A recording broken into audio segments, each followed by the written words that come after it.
Hi friends, எல்லாருக்கும் வணக்கம். இந்த வீடியோ பார்த்தீங்கன்னா இன்றைக்கி வெனஸ்டே காலையில் எடுத்த வீடியோங்க. எப்பயுமே பார்த்தீங்கன்னா நான் கருப்பு கவுனி கஞ்சி வைக்கணும்னா நைட்டே ஊற வச்சுருவேன். இன்றைக்கி வந்துட்டு காலையில் வந்துட்டு லைட்டாக வறுத்துட்டு அதுக்கப்புறம் மிக்ஸி ஜாரில் உடச்சிட்டு அதுக்கப்புறமா கஞ்சி வச்சுருந்தேன்.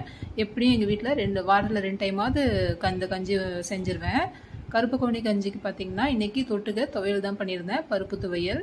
இதுக்கு வந்து காஞ்ச மிளகாய், கொஞ்சம் உப்பு, ஒரு பல் பூண்டு வச்சுட்டு இந்த துவையல் பண்ணியிருந்தேன். ரொம்ப நல்லாயிருக்குங்க. பருப்பை வந்து வறுத்துட்டு நம்ம துவையல் பண்ணணும். ரொம்ப நல்லா வாசமாக டேஸ்ட்டாக இருக்கும்.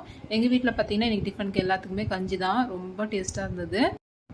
முன்னாடிலாம் பார்த்தீங்கன்னா இந்த கஞ்சி செஞ்சு கொடுத்தா பசங்க குடிக்க மாட்டாங்க. இப்போலாம் வந்துட்டு ஓரளவுக்கு பரவாயில்ல, குடிக்க ஆரம்பிச்சிட்டாங்க. காலையில் பார்த்தீங்கன்னா என் ஹஸ்பண்ட் அதுதான் குடிச்சிட்ருக்காரு. ரொம்ப டேஸ்ட்டாங்க. கண்டிப்பாக ஒரு டைம் வந்துட்டு நீங்கள் ட்ரை பண்ணி பாருங்கள். இப்போ பார்த்தீங்கன்னா ஆஃப் இயர்லி லீவ் விட்டுட்டாங்க. இந்த 8 நாள் எங்கள் வீட்டில் எப்படி போகணுன்னே தெரியாது.